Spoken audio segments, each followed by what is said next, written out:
periodicity and atomic structure complete कर चुके रहे। जब आप chemical bonding की revision start करनी है तो पहला आप एटो स्ट्रेच करांगे जे टाइप्स ऑफ फोर्सेस, ठीक है ना, inter atomic as well as inter molecular, ठीक है ना। ਹੁਣ तो देखो ਉਹਦੇ बोर्ड वाला क्योंकि ਹੁਣ ਆਪਾਂ चैप्टर कर चुके हैं।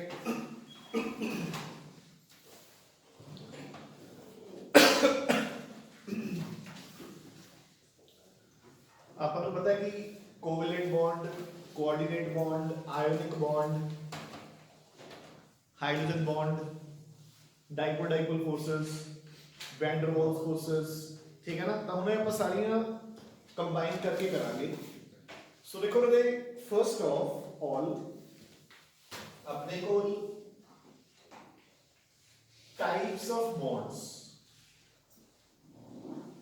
वो देखो फर्स्ट ऑफ ऑल की बॉन्ड की होता है ना। Bond is the force of attraction which holds two atoms together. मेरी गल समझ रहे हो ना। बेसिकली आप बॉन्ड ਨੂੰ ਇੱਕ ਹੋਰ ਨੇਮ ਵੀ ਦੇ ਸਕਦੇ ਹਾਂ, ਕਿਹੜਾ ਨੇਮ, ਇੰਟਰ एटॉमिक फोर्स, बिल्कुल।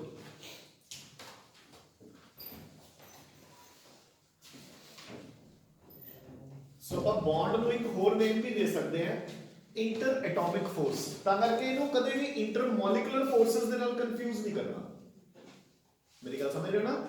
दो एटम्स ਨੂੰ आपस में जोड़ के रखन वाली फोर्स ਨੂੰ ਆਪਾਂ ਕੀ बोलते हैं, बॉन्ड, ठीक है। नाउ ਹੁਣ बॉन्ड्स अपने को सिर्फ और सिर्फ दो टाइप्स दे रहे थे, ionic and covalent, that's it. अपने को होर कोई भी बॉन्ड नहीं हैगा, ठीक है ना। दो एटम्स ਦੇ ਵਿਚਕਾਰ या तो आयोनिक बॉन्ड होगा या कोवेलेंट हो। कोवेलेंट ਦੀ ਇੱਕ ਹੋਰ ਟਾਈਪ ਹੁੰਦੀ ਹੈ ਆਪਣੇ ਕੋਲ ਜਿਸ ਨੂੰ ਆਪਾਂ ਬੋਲਦੇ ਹਾਂ डेटिव बॉन्ड और कोऑर्डिनेट बॉन्ड। इसी करके ਆਪਾਂ ਇਹਨੂੰ ਤਿੰਨ ਹਿੱਸਿਆਂ 'ਚ ਨਹੀਂ ਵੰਡਿਆ ਕਿਉਂਕਿ ਕੋਆਰਡੀਨੇਟ ਬॉन्ड ਜਾਂ dative bond is a type of covalent bond. Done कि नहीं। ਹੁਣ ਦੇਖੋ ਜਿਹੜਾ आयोनिक बॉन्ड ਹੁੰਦਾ ਹੈ it is formed between a metal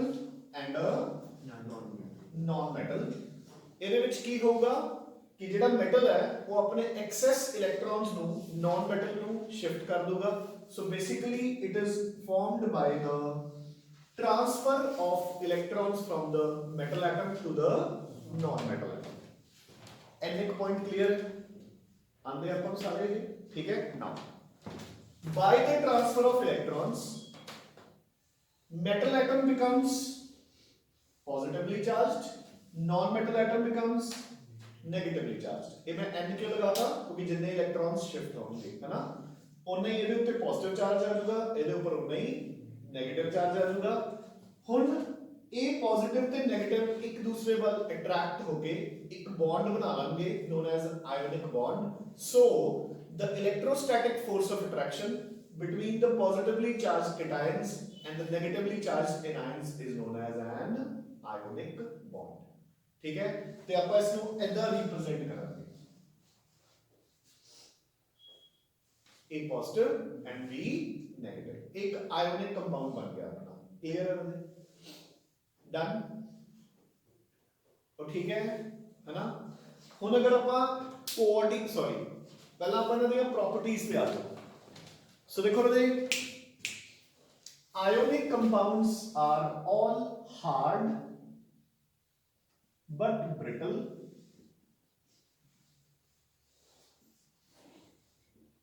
crystalline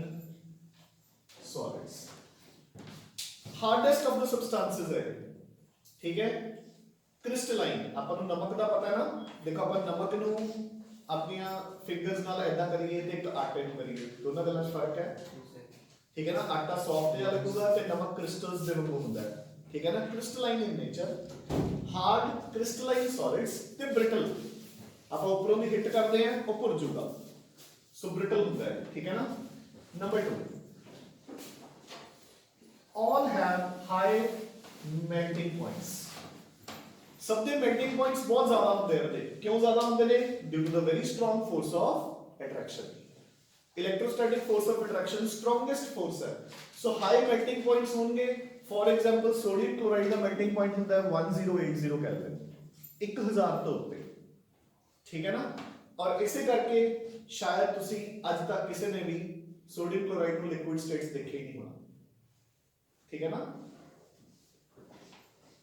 किसी ने भी सोडियम क्लोराइड को लिक्विड स्टेट्स नहीं देखा होना क्योंकि 1080 केल्विन ਆਪਾਂ ਨਾਰਮਲ रूम टेंप मतलब ਨਾਰਮਲ ਆਪਣੀਆਂ ਕੰਡੀਸ਼ਨਸ ਦੇ ਵਿੱਚ ਅਚੀਵ ਹੀ ਨਹੀਂ ਕਰ ਪਾਉਂਦੇ ਠੀਕ ਹੈ ਨਾ number 3 it is non directional in nature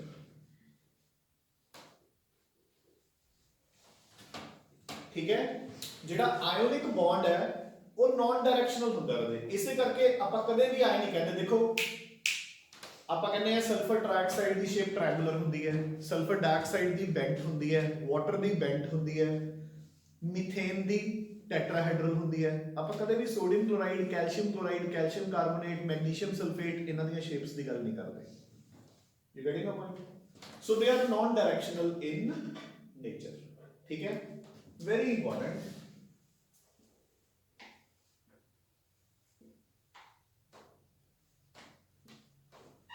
poor conductors of electricity in solid state te good conductors of electricity in ya ta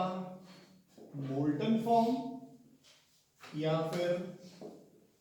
aqueous form ठीक है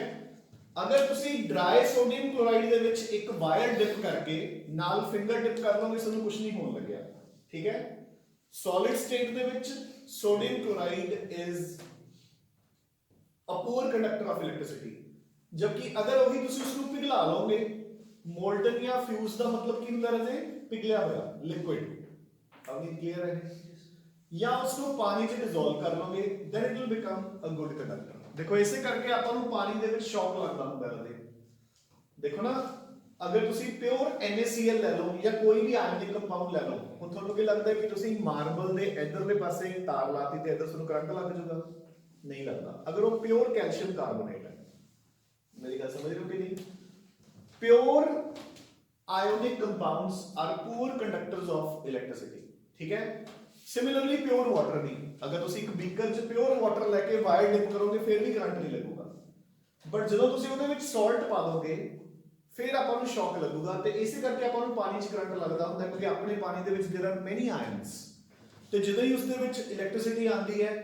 ਆਇਨਸ ਦੇ start moving towards cathode and anode the conduction of electricity it starts ठीक है so they are poor conductors in solid state but good conductors in their molten form या aqueous form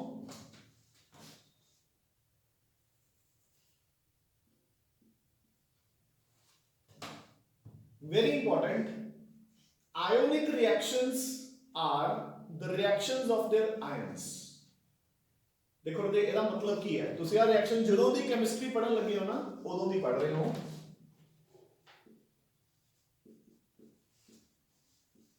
ਹਾਂਜੀ ਕੋਈ ਵੀ ਬੱਚਾ ਦੱਸ ਦੂਗਾ ਜਸਟ ਦੱਸੀ ਰਿਐਕਸ਼ਨ ਦੇ ਰਿਜ਼ਲਟ ਕੀ ਨਿਕਲਣਗੇ ਹਾਂ ਮੈਂ ਪੁੱਛਿਆ ਵੀ ਕਿਹੜੇ ਰਿਜ਼ਲਟ NO3 ਸੋ ਸੋਡੀਅਮ ਨਾਈਟ੍ਰੇਟ ਪਲੱਸ AgCl ਹੋਰ ਕੋਈ ਪੋਸਿਬਿਲਿਟੀ ਨਹੀਂ ਹੈ ਰਿਐਕਸ਼ਨ ਦੀ ਕਾਰਨ ਕੀ ਹੈ ਕਿ ਇਹਦਾ ਪੋਜ਼ਿਟਿਵ ਇਹਦੇ ਨੈਗੇਟਿਵ ਨਾਲ ਲੱਗ ਜੂ ਔਰ ਇਸ ਦਾ ਪੋਜ਼ਿਟਿਵ ਇਹਦੇ ਨੈਗੇਟਿਵ ਨਾਲ ਲੱਗ ਜੂ ਹੋਰ ਕੋਈ ਪੋਸਿਬਿਲਿਟੀ ਨਹੀਂ ਹੈ ਦੇਖੋ ਨਾ ਪੋਸਿਬਿਲਿਟੀਜ਼ ਤਾਂ ਬਹੁਤ ਹੈ ਸੋਡੀਅਮ ਤੇ ਆਕਸੀਜਨ ਵੀ ਰਿਐਕਟ ਕਰ ਸਕਦਾ ਹੈ ਸੋਡੀਅਮ ਤੇ ਨਾਈਟ੍ਰੋਜਨ ਵੀ ਠੀਕ ਹੈ ਬਟ ਐਦਾਂ ਦਾ ਕੋਈ ਸੀਨ ਨਹੀਂ ਪੋਜ਼ਿਟਿਵ ਨੈਗੇਟਿਵ ਨਾਲ ਜੁੜ ਜੂਗਾ ਤੇ ਨੈਗੇਟਿਵ ਪੋਜ਼ਿਟਿਵ ਨਾਲ ਜੁੜ ਜੂਗਾ ਠੀਕ ਹੈ ਨਾ सो ਆਪਾਂ ਕਹਿੰਦੇ ਆ ਕਿ Ionic reactions are the reactions of there ions ਠੀਕ ਹੈ ਹੋਰ ਕੁਝ ਨਹੀਂ ਹੋਊਗਾ ਇਹਦੇ ਵਿੱਚ ਸਿੰਪਲੀ ਕੈਟਾਇਨ ਐਨਾਇਨ ਨਾਲ ਜੁੜੂਗਾ ਇੱਕ ਦੇ ਦੂਜੇ ਦਾ ਕੈਟਾਇਨ ਉਹਦੇ ਐਨਾਇਨ ਨਾਲ ਜੁੜ ਜੂਗਾ ਪੱਲੇ ਪੈ ਗਈ ਕਦੇ ਗੱਲ ਇੱਕ ਆਨਸਰ ਤੁਸੀਂ ਦੇ ਦਿਓ ਕੀ ਬਣਾਉਂਗੇ फिर ये वापस क्यों नहीं होती रिएक्शन क्योंकि हुण ਇਹਦਾ ਕਟਾਇਨ ਇਹਦੇ ਆਇਨ ਨਾਲ ਤੇ ਇਹਦਾ ਆਇਨ ਇਹਦੇ ਕਟਾਇਨ ਨਾਲ ਵੀ ਰਿਡਿਊਸ ਹੁੰਦਾ ਹੈ ਹਾਂ एक प्रेसिपिटेट बन ਉਹ जाएगा। Great AgCl is a PPT ठीक है ना silver chloride is a white color the PPT देखो ना ਆਪਾਂ ਕੈਮੀਕਲ ਇਕੁਇਲਿਬ੍ਰੀਅਮ ਵੀ ਕਰ ਚੁੱਕੇ ਜਿਹੜੇ ਆਪਾਂ ਇਹਦੇ ਸਪੇਰਿੰਗਲੀ ਸੋਲੂਬਲ ਸਾਲਟਸ ਕੀਤੇ ਸੀ ਅੰਡਰ ਦਾ ਹੈਡਿੰਗ ਸੋਲੂਬਿਲਿਟੀ ਪ੍ਰੋਡਕਟ ਉਹਦੇ ਵਿੱਚ ਟਿਪੀਕਲੀ ਯਾਦ ਰੱਖਣਾ ਹੈ ਆ PPTs ਦਾ ਕਦੇ ਭੁੱਲਿਓ ਹੀ ਨਾ सिल्वर दे हैलाइड्स ठीक है बेरियम सल्फेट लेड क्लोराइड ते मर्करी क्लोराइड बस बेरियम सल्फेट पीपीटी है हाँ जी बोलो वेरी मच पीपीटी है की पूछ रहे हो येलो कलर का वाइट कलर और बोलो ठीक है इन्ना च भी याद रखना है ये वाइट पीपीटी ये हल्का येलो पीपीटी ये डार्क येलो पीपीटी ठीक है ना पल्ले पै गई गल ये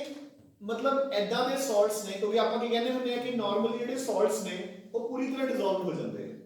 ये उदां दे सॉल्ट्स है जिहड़े पानी दे विच बहुत बहुत बहुत बहुत बहुत घट सॉल्युबल है ऐदा दा तुसीं कैल्शियम कार्बोनेट भी डिसॉल्व करोगे वो भी बहुत घट डिसॉल्व होगा बट ये स्पेयरिंगली सॉल्युबल है स्पेयरिंगली सॉल्युबल का मतलब की है कि तुसी एक चम्मच पाया ਤੁਹਾਨੂੰ ਐ ਲੱਗੂਗਾ कि चमचा ਦਾ ਚਮਚਾ ਹੀ ਬਹਿ ਗਿਆ ਥੱਲੇ ਵੀ डिसॉल्व ही नहीं होया सो ना बराबर ठीक है ना सो ये क्लियर है ਇਹਦੇ ਪੁਆਇੰਟਸ यस सर। ਹੁਣ ਆਪਾਂ ਆਨੇ ਆ ਦੇਖੋ ਕੋਵੈਲੈਂਟ ਬੌਂਡ ਦੇ ਉੱਤੇ ਆਪਾਂ ਇਹਨਾਂ ਨੂੰ ਘਟੇਂਦੇ ਨਹੀਂ ਇਹਨਾਂ ਦੇ ਨਾਲ ਹੀ ਆਪਾਂ ਡਿਫਰੈਂਸਸ ਕਵਰ ਹੋ ਜਾਣਗੇ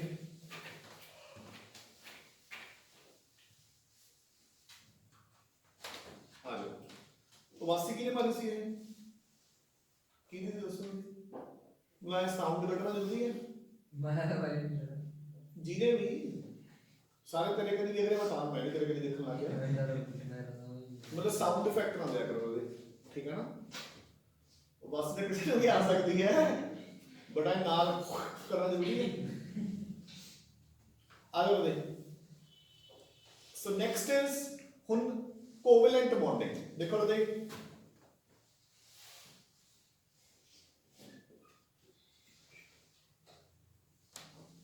कोवेलेंट बॉन्ड बनूंगा रहे बिटवीन टू और डिफरेंट नॉन टू सेम और डिफरेंट नॉन मेटल एटम्स या ता ऐदा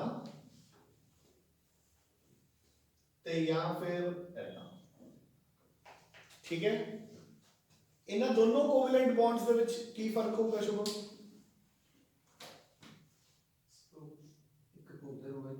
केड़ा ऊपर वाला नॉन पोलर बिटवीन सेम है क्योंकि इधर जितना इलेक्ट्रोनेगेटिव एटम है उतना ही इधर है सो electrons will remain at the centre जेड़ा ऐदा है हुन हाइड्रोजन ते क्लोरीन चों अ स्ट्रॉन्गर नॉन मेटल केड़ा हुंदा है हाइड्रोजन ते क्लोरीन चों ज्यादा स्ट्रॉन्ग नॉन मेटल केड़ा होता है क्लोरीन के हाइड्रोजन सतवीर पता नहीं के क्लोरीन क्लोरीन ठीक है क्लोरीन ही स्ट्रॉन्गर नॉन मेटल होता है ते वैसे भी याद रखो जेड़ा घट इलेक्ट्रोनेगेटिव होता है वो इधर लिखा जाता है वादा का इधर लिखा जाता है आप हमेशा सोडियम क्लोराइड लिखते हैं क्लोरीन सोडियम नहीं लिखते ठीक है ना सो ज्यादा स्ट्रॉन्ग नॉन मेटल इधर एक अद्धे केस ਨੂੰ ਛੱਡ ਕੇ ਜਿਵੇਂ ਕਿ ਐਮੋਨੀਆ ਚ ਆਪਾਂ NH3 ਲਿਖਦੇ ਹਾਂ but nitrogen is more electronegative ਠੀਕ ਹੈ ਨਾ मीथेन ਆਪਾਂ CH4 ਲਿਖਦੇ ਹਾਂ ਕਾਰਬਨ ਇਜ਼ ਮੋਰ ਇਲੈਕਟ੍ਰੋਨੈਗੇਟਿਵ ਤਾਂ ਇੱਕ ਦੋ ਕੇसेस ਨੂੰ ਛੱਡ ਕੇ ਆਪਾਂ ਇਧਰਲੇ ਪਾਸੇ ਸਟਰੋਂਗਰ ਨॉन मेटल ਲਿਖਦੇ ਹਾਂ ਸੋ ਦੇਖੋ ਲਗੇ ਜਦੋਂ ਨॉन मेटल ਸਟਰੋਂਗਰ ਇਧਰ ਲੈ ਤਾਂ ਉਹ ਸ਼ੇਅਰਡ ਪੇਅਰ ਨੂੰ ਆਪਦੇ ਵੱਲ ਥੋੜਾ ਜਿਹਾ ਖਿਸਕਾ ਲੂਗਾ ਠੀਕ ਹੈ ਜਦੋਂ ਖਿਸਕਾ ਲੂਗਾ ਤਾਂ ਇਹਦੇ ਉੱਤੇ ਆ ਜਾਊਗਾ ਡੈਲਟਾ 네ਗੇਟਿਵ ਚਾਰਜ ਇਹਦੇ ਉੱਤੇ ਆ ਜਾਊਗਾ ਡੈਲਟਾ ਪੋਜ਼ਿਟਿਵ ਚਾਰਜ ਠੀਕ ਹੈ सो एक पोलर हो गया कोवेलेंट बॉन्ड ए नॉन पोलर हो गया ਇਹਦੀ रिप्रेजेंटेशन आऊगी AA या BB ਇਹਦੀ रिप्रेजेंटेशन आऊगी AB delta positive and delta डन ਉਹ ਕਲੀਅਰ ਹੈ ਜੀ Yes, sir. ਠੀਕ ਹੈ ਨਾਓ ਹੁਣ ਕੋਆਰਡੀਨੇਟ ਬੌਂਡ ਕੀ ਹੁੰਦਾ ਹੈ ਦੇਖੋ ਇਹ ਕੋਵੈਲੈਂਟ ਬੌਂਡ ਕਿਵੇਂ ਬਣੇ ਦੋਨੋਂ ਕਲੋਰੀਨਸ ਕੋਲ 7 ਇਲੈਕਟ੍ਰੋਨ ਸੀ ਉਹਨਾਂ ਨੂੰ ਇੱਕ ਇੱਕ ਦੀ ਲੋੜ ਸੀ ਉਹਨਾਂ ਨੇ ਆਪਦਾ ਇੱਕ ਇੱਕ ਇਲੈਕਟ੍ਰੋਨ ਸ਼ੇਅਰ ਕਰਕੇ 8 ਪੂਰੇ ਕਰ ਲਏ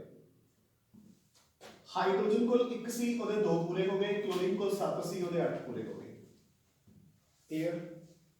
ਠੀਕ ਹੈ ਹੁਣ ਕੀ ਹੈ ਹੁਣ ਜਿਵੇਂ ਫੋਰ ਐਗਜ਼ਾਮਪਲ ਆਪਣੇ ਕੋਲ ਫਾਰਮੇਸ਼ਨ ਆਫ ਓਜ਼ੋਨ ਹੈ ਠੀਕ ਹੈ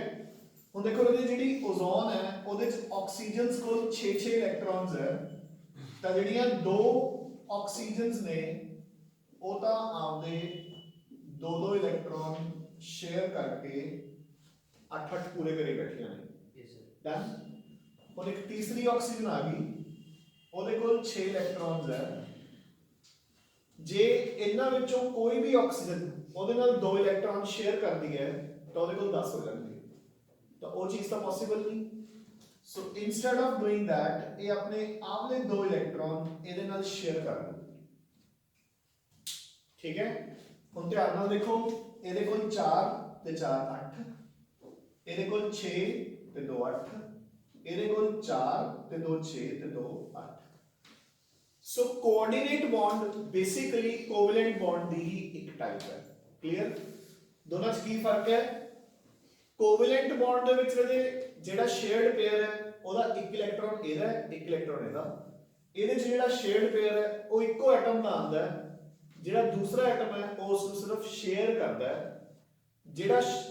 ਦੇ ਰਿਹਾ ਇਲੈਕਟ੍ਰੋਨਸ ਉਹਨੂੰ ਆਪਾਂ ਕਹਿੰਦੇ ਹਾਂ ਡੋਨਰ ਜਿਹੜਾ ਐਕਸੈਪਟ ਕਰ ਰਿਹਾ ਹੈ ਉਸ ਨੂੰ ਐਕਸੈਪਟਰ ਡਨ ਹੈ ਕਲੀਅਰ ਹੈ ਠੀਕ ਹੈ ਨਾਓ ਇੱਕ ਦੋ ਹੋਰ ਐਗਜ਼ਾਮਪਲਸ ਆਪਾਂ ਕਰਦੇ ਹਾਂ ਕਿਉਂਕਿ ਬਾਕੀ ਦਾ ਸਾਰਾ ਕੁਝ ਆਉਂਦਾ ਹੀ ਆਪਾਂ ਨੂੰ ਡੇਟਿਵ ਬੌਂਡ ਦੀਆਂ ਹਨਾ ਜਿਹੜੀ ਟਿਪੀਕਲ ਐਗਜ਼ਾਮਪਲ ਹੈ ਇਹਦੇ ਜਿੱਥੋਂ ਕੋਆਰਡੀਨੇਟ ਬੌਂਡ ਦੀ ਐਗਜ਼ਾਮਪਲ ਸ਼ੁਰੂ ਹੁੰਦੀ ਹੈ ਡੈਫੀਨੇਸ਼ਨ ਦੇਖੋ Sir, Ammonia. हाँ No steady. केमिकल बॉन्ड मिलते नहीं है No. Okay Radioactive. एक ही दो रह गए मिलना था है ना आ जाओ देख सो देखो एमोनिया किवें बनदा है देखो नाइट्रोजन कोल आउटर शेल च देयर आर 5 इलेक्ट्रॉन्स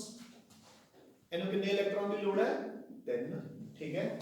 ਇਹ ਤਿੰਨੋਂ ਹਾਈਡਰੋਜਨਸ ਨਾਲ ਆਪਣਾ ਇੱਕ ਇੱਕ ਇਲੈਕਟ੍ਰੋਨ ਕਰ ਲੈਂਦਾ ਹੈ ਸ਼ੇਅਰ ਡਨ ਐਮੋਨੀਆ ਬਣ ਗਿਆ ਹੁਣ BF3 ਕੀ ਹੈ ਜੀ ਬੋਰੋਨ ਕੋਲ 3 ਇਲੈਕਟ੍ਰੋਨਸ ਹੈ ਉਹਨੇ 3 ਫਲੋਰੀਨਸ ਨਾਲ 3 ਇਲੈਕਟ੍ਰੋਨਸ ਸ਼ੇਅਰ ਕਰ ਲਏ ਚੌਥਾ ਉਹਦੇ ਕੋਲ ਕੋਈ ਨਹੀਂ ਦਾ ਸੋ BF3 ਬੇਸ਼ੱਕ ਇੱਕ ਸਟੇਬਲ ਕੰਪਾਊਂਡ ਹੈ ਬਟ ਉਹਨੂੰ ਹਲੇ ਵੀ 2 ਇਲੈਕਟ੍ਰੋਨਸ ਦੀ ਲੋੜ ਹੈ नाइट्रोजन को 2 इलेक्ट्रॉन्स फालतू पे है सो उसने ਉਹਦੇ ਨਾਲ ਸ਼ੇਅਰ ਕਰ ਲਿਆ ਸੋ ਬੋਰੋਨ ਦੇ ਵੀ 8 ਪੂਰੇ ਹੋ ਗਏ ਨਾਈਟ੍ਰੋਜਨ ਨੂੰ ਵੀ ਕੋਈ ਨੁਕਸਾਨ ਨਹੀਂ ਠੀਕ ਹੈ ਇੱਕ ਇਹ ਟਿਪੀਕਲ ਐਗਜ਼ਾਮਪਲ ਹੈ ਡੇਟਿਵ ਬੌਂਡ ਦੀ ਅਗਲੀ ਫਾਰਮੇਸ਼ਨ ਆਫ ਐਮੋਨੀਅਮ ਆਇਨਸ ਠੀਕ ਹੈ ਐਮੋਨੀਅਮ ਆਇਨਸ ਦੇਖੋ ਰਹੇ ਸੇਮ ਐਮੋਨੀਆ ਠੀਕ ਹੈ ਤੂੰ ਉਹਦੇ ਖੜਾ ਹੋ ਕੇ ਨਾ ਉਹਦੇ ਕੋਨੇ ਦੇ ਬਾਰੇ ਕਰ ਉਹਲੇ ਕੋਨੇ ਤੇ मैं ਹਾਂ ਇੱਥੇ ਤੋਂ ਡਿਸਟਰਬ ਹੋ ਰਿਹਾ ਹੈ ਇੱਥੇ ਪਹੁੰਚ ਜਾ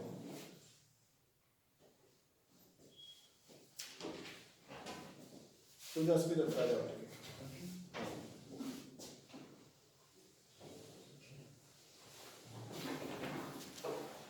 ਕੈਮਰੇ ਤੋਂ ਇੱਥੇ ਬੈਠਿਆ ਕਰ ਅੱਛਾ ਤੇ ਕੈਮਰੇ ਵੱਲ ਧਿਆਨ ਰੱਖਿਆ ਕਰ ਫੋਟੋਗ੍ਰਾਫੀ ਸਿੱਖ ਲੈਣਾ ਇਹਦੇ ਨਾਲ ਚਲਾ ਸ਼ਾਬਾਸ਼ ਪਹਿਲਾ ਮਿੰਟ ਪਹਿਲਾ सर सही है मुझे ਇੱਥੇ ਆ ਨਾ ਮੈਂ ਕਹਿ ਰਿਹਾ ਸਹੀ ਤਾਂ ਉੱਥੇ ਵੀ ਸੀਗੀ ਪਰ ਗਲਤ ਹੋ ਗਿਆ ਨਾ नहीं वो तो बेस्ट है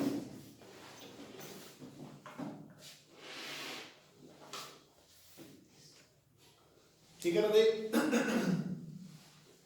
ਐਮੋਨੀਅਮ ਆਇਨਸ ਹੁਣ ਇੱਥੇ H ਪੋਜ਼ਿਟਿਵ ਆਇਆ ਇੱਕ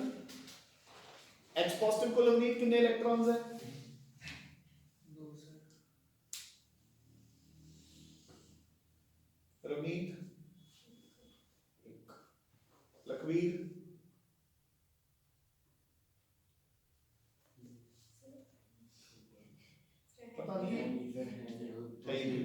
हाइड्रोजन का एटॉमिक नंबर इज 1 एक इलेक्ट्रॉन ਨੂੰ ਲੂਜ਼ ਕਰ ਚੁੱਕਿਆ ਸੋ ਉਹਦੇ ਕੋਲ ਕੋਈ ਵੀ ਇਲੈਕਟ੍ਰੋਨ ਨਹੀਂ ਹੈ ਜੇ ਦੋ ਇਲੈਕਟ੍ਰੋਨ ਹੁੰਦੇ ਤਾਂ ਇਹਨੂੰ ਬੌਂਡ ਬਣਾਉਣ ਦੀ ਲੋੜ ਹੀ ਨਹੀਂ ਸੀ ਠੀਕ ਹੈ ਨਾ ਸੋ ਨਾਈਟ੍ਰੋਜਨ ਨੇ ਆਪਣੇ ਦੋ ਇਲੈਕਟ੍ਰॉन्स ਇਸ ਦੇ ਨਾਲ ਕਰ ਲਏ ਕੋਆਰਡੀਨੇਟ ਤੇ ਆਪਣੇ ਕੋਲ ਅਮੋਨੀਅਮ ਆਇਨਸ ਬਣ ਗਏ ਕਲੀਅਰ तो ठीक है similarly hydronium ions H3O positive की हो गया वाटर का स्ट्रक्चर आ सीखा दो लोन पेयर्स पे है ਉਹਦੇ ਕੋਲੇ सिमिलरली अपना एक पेयर H पॉजिटिव ਨਾਲ ਕਰ ਲੂਗਾ कोऑर्डिनेट ਆ ਤਾਂ ਟਿਪੀਕਲ ਕੁਐਸਚਨ ਹੈ केमिकल बॉन्डिंग ਦਾ ਚੈਪਟਰ ਕਿਸੇ ਵੀ MCQs ਦੀ ਬੁੱਕ ਚੋਂ ਸੋਲਵ ਕਰੋਗੇ ਉਹਦੇ ਚ ਐਮੋਨੀਅਮ ਕਲੋਰਾਈਡ ਦੇ ਉੱਤੇ ਇੱਕ ਟਿਪੀਕਲ ਕੁਐਸਚਨ ਮਿਲੂਗਾ ਤੁਹਾਨੂੰ ਕਿਹੜਾ ਚਾਰ ਕੰਪਾਊਂਡਸ ਦਿੱਤੇ ਹੋਏ ਹੋਣਗੇ ਉਹਨਾਂ ਚ ਇੱਕ ਕੰਪਾਊਂਡ ਇਹ ਹੋਊਗਾ ਤੇ ਪੁੱਛਿਆ ਹੋਊਗਾ ਵੀ ਕਿਹੜਾ ਕੰਪਾਊਂਡ ਹੈ ਜਿਹਦੇ ਕੋਲ ਤਿੰਨੋਂ ਟਾਈਪਸ ਆਫ ਬੌਂਡਸ ਹੈ ਆਇਓਨਿਕ ਕੋਵੈਲੈਂਟ ਤੇ ਕੋਆਰਡੀਨੇਟ ਸੋ ਕੋਵੈਲੈਂਟ ਹੋ ਗਏ ਨਾਈਟ੍ਰੋਜਨ ਤੇ ਹਾਈਡਰੋਜਨ ਦੇ ਵਿਚਕਾਰ ਕੋਆਰਡੀਨੇਟ ਹੋ ਗਿਆ ਐਮੋਨੀਆ ਤੇ H ਪੋਜ਼ਿਟਿਵ ਦੇ ਵਿਚਕਾਰ ਆਇਓਨਿਕ ਹੋ ਗਿਆ ਐਮੋਨੀਅਮ ਤੇ ਕਲੋਰਾਈਡ ਦੇ ਵਿਚਕਾਰ पल्ले बैठी रहती है so it has all the three types of bonds ionic covalent ਤੇ coordinate done so ਇਹ coordinate bonds are just a type of covalent bonds ਹੁਣ ਦੇਖੋ ਜੇ ਤੁਸੀਂ ਇਹਨਾਂ ਦੀਆਂ ਪ੍ਰੋਪਰਟੀਆਂ ਨੂੰ ਸਟੱਡੀ ਕਰੋਗੇ ਠੀਕ ਹੈ ਸਭ ਤੋਂ ਪਹਿਲਾਂ ਇਹ ਨਾਰਮਲੀ ਕੀ ਹੁੰਦੇ ਨੇ ਗੈਸਸ ਜਾਂ ਲਿਕੁਇਡਸ सॉलिड्स मिलते हैं अपन नो डाउट जिवें कि phosphorus is a solid sulphur is a solid but उन्हां दे मेल्टिंग एंड बॉइलिंग पॉइंट्स की हुंदे ने very very very very low ठीक है सो देखो ये लिक्विड्स ते गैसेस है नॉर्मली ता करके हार्ड वगैरह दा लोड ही नहीं अपन ठीक है लो मेल्टिंग पॉइंट्स क्यों लो मेल्टिंग पॉइंट्स कि उन्हां दी फोर्सेस ऑफ अट्रैक्शन की हुंदियां ने वीकर किहड़ियां हुंदियां ने इन्हां दे विचकार या तो हाइड्रोजन बॉन्ड पापा भी करांगे या तो हाइड्रोजन बॉन्ड या डाइपोल डाइपोल या फिर वैन डर वाल्स डन और ठीक है कि नहीं third they are directional in nature direction होने बनाई सी मैं from positive end to the negative end ताई उन्हां दी शेप्स हुंदियां ने ठीक है ना एक कंपाउंड दी प्रॉपर्टी नहीं ये बॉन्ड दी प्रॉपर्टी है ionic bond is non directional covalent bond has a directional character क्योंकि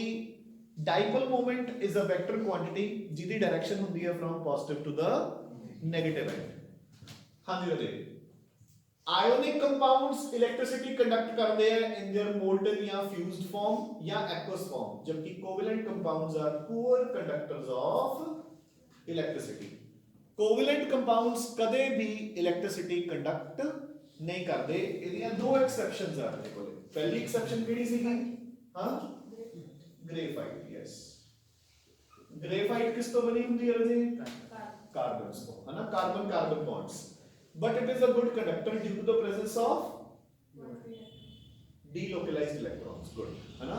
देखो आ ग्रेफाइट ਦਾ ਸਟਰਕਚਰ ਹੁੰਦਾ ਜੀ ਹਰ ਇੱਕ ਕਾਰਬਨ ਤਿੰਨ ਕਾਰਬਨਸ ਦੇ ਨਾਲ ਲਿੰਕ ਹੁੰਦਾ ਹੈ ਬਾय ਫਾਰਮਿੰਗ ਹੈਕਸਾਗਨਲ प्लेट्स तो कार्बन को 4 इलेक्ट्रॉन्स है ना तीन बॉन्ड्स बन चुके हैं तो चौथा इलेक्ट्रॉन वो पाई बॉन्ड ਲਈ यूज कर सकता है तो पाई बॉन्ड की है लूज बॉन्ड ਜਦੋਂ ਤੁਸੀਂ ਇਲੈਕਟ੍ਰਿਕ ਫੀਲਡ ਦਿਓਗੇ ਇਹ ਇਲੈਕਟ੍ਰॉन्स they will start moving towards anode ठीक है सो इलेक्ट्रॉन्स की मूवमेंट शुरू होगी ਤੇ कंडक्शन भी शुरू होगी ग्रेफाइट रॉड्स अपने हर सेल ਚ ਹੁੰਦੇ ਨੇ ठीक है ना दूसरी एग्जांपल हाँ diamond is a poor conductor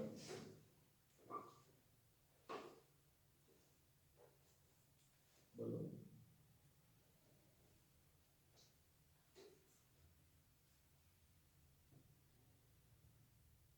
हाँ जी आप कहते हैं aqueous solution of HCl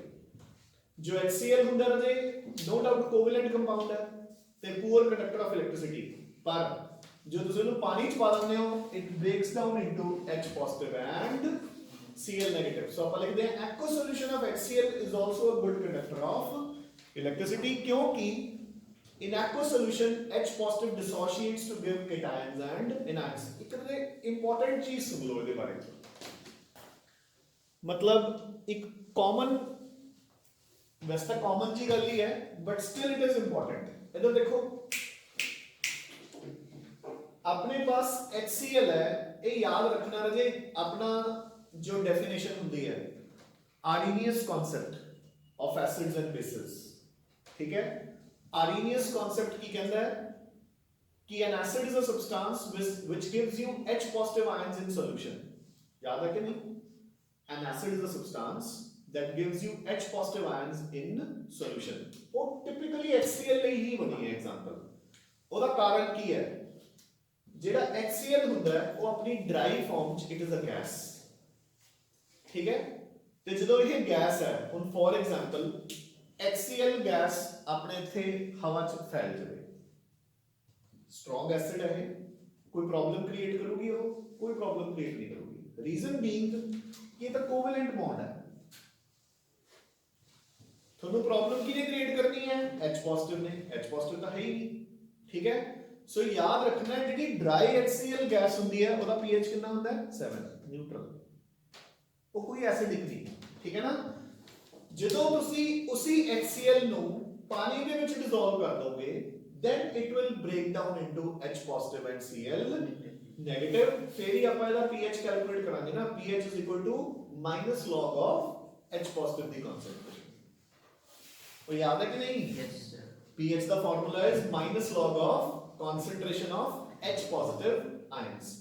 ਤਾਂ ਯਾਦ ਰੱਖਣਾ ਰਜੇ dry HCl gas is neutral। ਇਹ ਐਸਿਡਿਕ ਕਦੋਂ ਹੋ ਜਾਂਦਾ ਹੈ? ਜਦੋਂ ਆਪਾਂ ਇਸ ਨੂੰ ਪਾਣੀ ਦੇ ਵਿੱਚ ਡਿਸੋਲਵ ਕਰ ਦਿੰਦੇ ਹਾਂ, ਠੀਕ ਹੈ। ਹਾਂਜੀ, ਸੋ ionic compounds are good conductors in their molten या aqueous form, ठीक है, जबकि covalent compounds are poor conductors of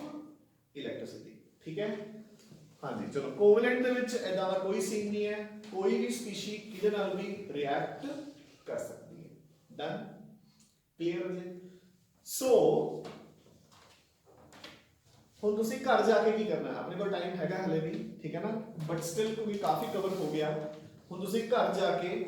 Ionic ਤੇ ਕੋਵੈਲੈਂਟ ਬੌਂਡ ਸਟਾਰਟਿੰਗ ਦੇ ਵਿੱਚ ਹੀ ਇਹ ਨੋਟਸ ਦੇ ਵਿੱਚ ਸੌਫਟ ਕਾਪੀ ਮੈਂ ਅੱਜ ਸ਼ੇਅਰ ਕਰ ਹੀ ਦੇਵਾਂਗਾ ਦੁਬਾਰੇ, ਠੀਕ ਹੈ। ਜਿਨ੍ਹਾਂ ਕੋਲ ਹਾਰਡ ਕਾਪੀ ਹੈਗੀ ਹੈ ਵੈਲ ਐਂਡ ਫਾਈਨ, ਜਿਨ੍ਹਾਂ ਕੋਲ ਨਹੀਂ ਹੈਗੀ, ਠੀਕ ਹੈ, ਉਹਨਾਂ ਨੂੰ ਕੱਲ ਮਿਲ ਜੂਗੀ, ਠੀਕ ਹੈ। ਤੇ ਇੱਕ ਵਾਰ ਸਟਾਰਟਿੰਗ ਦੇ ਵਿੱਚ ਲਖਵੀਰ ਦੇਖੀ ਕੋਵੈਲੈਂਟ ਬੌਂਡ ਕਦੋਂ ਤੱਕ ਹੈ? ਮੈਂ ਦੇਖ ਇੱਧਰ ਬਣਾ ਪੜ੍ਹਨੀ ਹੈ।